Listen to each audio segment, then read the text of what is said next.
Le Point Luxe, parce que l'univers du luxe n'est pas seulement le beau et le savoir-faire, c'est aussi toute l'histoire qu'il y a derrière. Bonjour à tous, je suis Émilie Chenot et aujourd'hui on va parler d'un sujet un peu plus particulier. On va parler de la gastronomie, mais pas n'importe laquelle. On va parler de l'émergence des restaurants de maisons de mode. En effet, vous avez dû voir ça. Alors, quel est le but et pourquoi tant de grands noms de la mode se lancent dans l'ouverture de restaurants ? Comme c'est la première fois qu'on va parler de la gastronomie sur le Point Luxe, j'avais envie qu'on définisse un petit peu plus la gastronomie et pourquoi elle fait partie du secteur du luxe. Alors évidemment, quand on parle du luxe, on parle de produits d'exception qui prouvent la qualité et la provenance. On parle d'un savoir-faire indéniable et surtout d'une expérience unique, et la gastronomie représente ces trois points-là.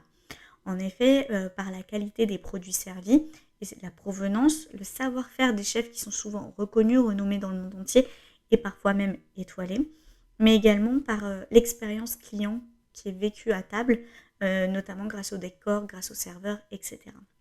Alors ça a toujours fait partie du paysage luxueux, mais ça arrive aujourd'hui sous une autre forme, parce qu'aujourd'hui il y a eu des évolutions majeures dans l'histoire et le Covid en a fait partie.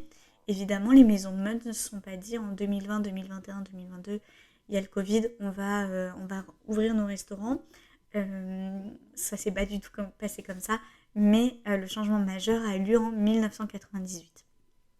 En 1998, Giorgio Armani, la maison Giorgio Armani, est la première à tenter l'expérience du food concept et se lance dans un premier temps avec l'ouverture d'un restaurant-café à Paris. À la suite de ça, il y aura 20 établissements qui vont ouvrir partout dans le monde, de Milan à Tokyo, en passant par Dubaï, et en proposant toujours une qualité d'expérience unique et qui va changer en fonction des pays. On n'aura pas la même expérience ni la même carte à Milan, comme à Tokyo, comme à Dubaï. Alors c'était surtout une volonté du créateur Giorgio Armani qui explique « J'ai toujours voulu que la marque Armani devienne une expression de style de vie, de simplicité sophistiquée comme signe d'élégance dans tous les domaines, et la nourriture, qui est l'un des éléments les plus importants de la vie quotidienne, ne pouvait pas manquer. » Alors vous allez vous dire, mais pourquoi une maison de mode va avoir besoin d'ouvrir un restaurant si elle fonctionne bien ? Comme le disait Giorgio Armani, c'est une question d'expérience. Et l'expérience dans le luxe est très importante. Donc on va un peu détailler tous ces arguments-là qui ont fait que les maisons de mode ont ouvert un restaurant. Alors évidemment, le premier argument, c'est la croissance du secteur de la gastronomie qui est en perpétuelle croissance. Même s'il y a eu un très fort ralentissement de 2020 à début 2022, c'est un secteur qui est en constante croissance et qui ne cesse d'évoluer. Le second argument, c'est évidemment la fidélisation des clients en boutique et remettre au goût du jour l'expérience client qui s'est un peu atténuée, notamment, comme on le disait, après le Covid, ça s'est atténué puisque le shopping en ligne, le shopping à distance a été le mot d'ordre, et donc il fallait faire revenir les clients en boutique et enlever cette facilité de dire je clique, je paye et j'ai mon article. Là, il fallait faire revenir le client, et donc l'expérience client, elle se fait comme ça. La fidélisation aussi, puisque en ayant un service et une nouvelle expérience, ça permet de fidéliser encore plus les clients. Si on ne les séduit pas par les produits, on renouvelle une carte plus facilement qu'une saison entière de maroquinerie. Toujours dans la fidélisation, et dans le cas où le café ou le restaurant se trouve dans un flagship, dans une boutique ou dans un grand magasin, c'est évidemment l'incitation à consommer plus. On fait une petite pause au café et ensuite on repart pour la journée shopping. Ça peut tourner une journée, une après-midi, mais en tout cas le temps est moins long quand on fait une pause et qu'on est bien rassasié. Le dernier argument, c'est évidemment la diversification. C'est super important pour apporter de nouveaux consommateurs. On montre qu'on a un savoir-faire pluridisciplinaire. C'était déjà le cas avec les lignes beauté, par exemple, des maisons de mode. Mais maintenant, il faut se diversifier autrement, séduire un nouveau public. Et c'est le cas de la gastronomie. Alors, bien évidemment, je ne vais pas vous laisser sur votre faim. Sans mauvais jeu de mots, je vais vous partager les plus belles adresses. Je ne les ai pas tous testés. Ça fait partie de ma liste de choses à faire. Mais je vais faire en fonction des informations que j'ai de la part des maisons de mode.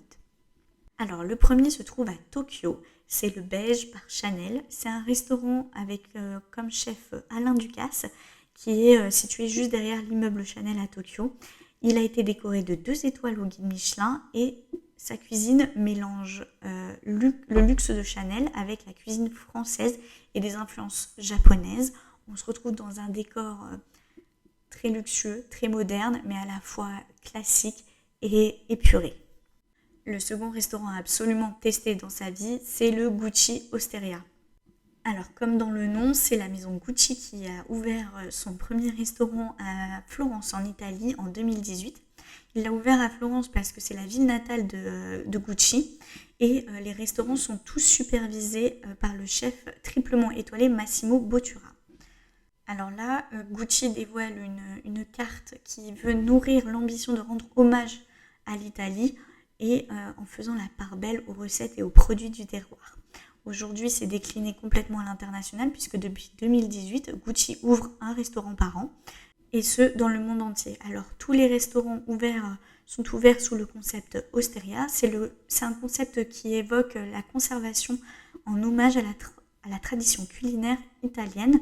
Massimo Bottura disait que tous les établissements Gucci Osteria partagent une philosophie commune, celle de métisser la cuisine italienne avec des spécialités et produits d'autres régions. Alors évidemment, c'est la carte qui est la plus importante, mais quand vous regardez les photos de ces restaurants, on retrouve également l'hommage à l'Italie.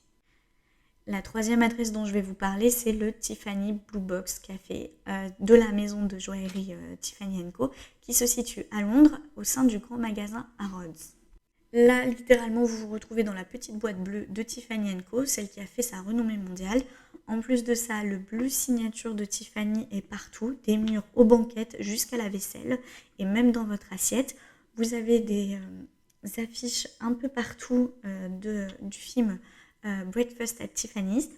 Et là, c'est inspiré totalement du style new-yorkais, du breakfast comme on le voit dans le film, mais également du tea time. C'est un mélange entre le savoir-faire anglais et celui de New York, d'où est originaire la maison Tiffany & Co.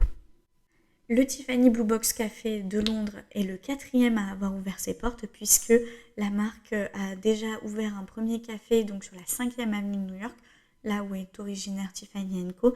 Mais également, il y a une enseigne à Shanghai et à Hong Kong. Je voulais vous parler celui de Londres parce que c'est le Tiffany Blue Box Café que j'ai fait, que j'ai eu l'occasion de voir de mes propres yeux. Donc, j'ai pu vous décrire un petit peu plus le décor que je ne connais pas forcément à Shanghai et à Hong Kong. Ensuite, on va parler de l'adresse la plus connue. Je pense que je la vois à peu près partout.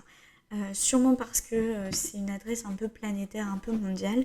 C'est évidemment le Ralph's Coffee. Même si vous n'êtes pas forcément adepte de tout ce qui est restauration de luxe, je pense que vous avez déjà vu ces photos sur Instagram. Le Ralph's Coffee, c'est des food trucks, c'est des restaurants, c'est une immensité de possibilités qui a été déclinée partout dans le monde en fonction des habitudes de consommation des uns et des autres. Et notamment pendant le Covid, ça a été décliné d'une certaine manière dont je vais y revenir. Le tout premier café Ralph Lauren a été inauguré en 2014 à New York. Encore une fois, c'est là où la marque a vu le jour, donc c'était logique que le premier café soit là. C'était sur la 5e avenue et Ralph's Coffee incarne le style américain intemporel dans une ambiance fraîche et lumineuse avec authenticité et une touche de vintage. C'est ce qu'ils ont voulu retranscrire partout ailleurs dans le monde avec un espace accueillant et réconfortant. Et depuis la crise du Covid, ça a un peu évolué puisqu'ils ont mis en place des camions à café qui ont ouvert en fait dans de nombreuses villes, notamment à Paris. Il y avait un food truck Ralph Lauren. Moi, je trouve que c'est très sympa comme moyen de rester ouvert et de proposer des produits Ralph Lauren sans que forcément le restaurant soit ouvert. Alors évidemment, le plus connu, c'est, je pense, le Ralph's Coffee de Londres, qui est connu notamment pendant la période de Noël, puisque en fait, vous avez les illuminations de la rue avec Tiffany & Co, Cartier, etc. Donc c'est un super endroit pour profiter d'un bon chocolat chaud pendant les fêtes de fin d'année. Et puis à Paris, les choses sont un peu différentes puisque ce n'est pas le Ralph's Coffee, mais le Ralph tout court.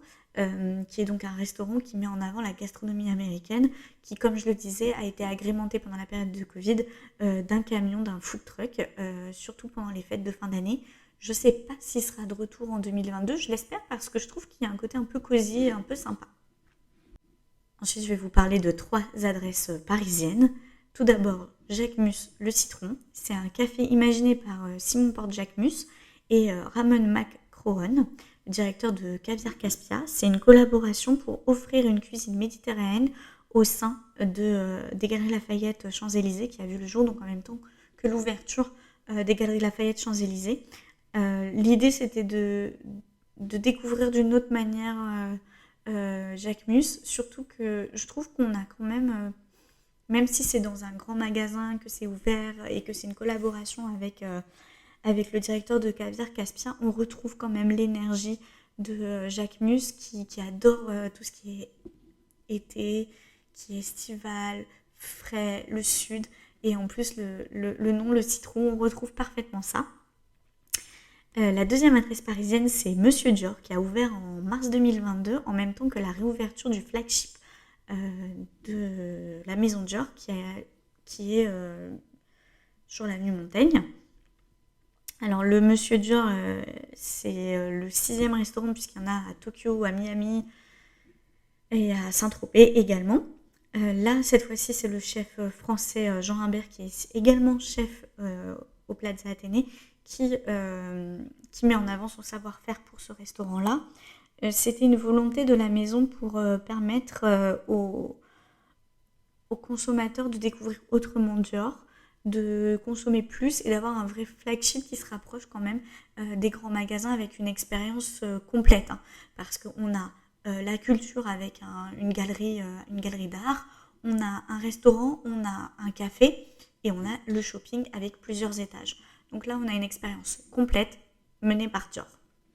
Enfin, la dernière adresse dont je voulais vous parler, c'est le café Saint-Laurent Rive Droite. C'est le premier café de la marque qui a été lancé en 2019.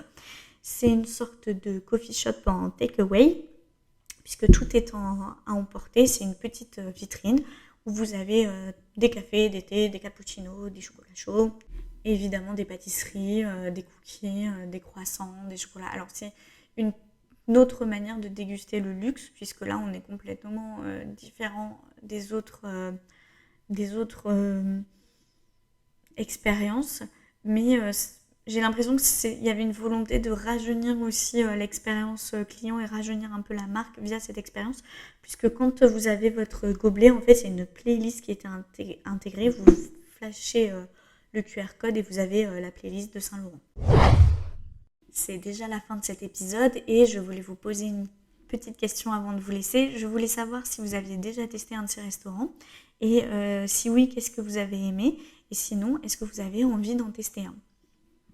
Je voulais également vous rappeler que je suis très ouverte aux commentaires constructifs, donc n'hésitez pas à m'en faire part. Je voulais vous poser une question, c'est est-ce que ça vous plairait d'avoir les news de la semaine du luxe avant chaque podcast? N'hésitez pas à me le dire, ça pourrait être quelque chose qui pourrait se faire, d'avoir les informations en direct une fois par semaine dans vos oreilles.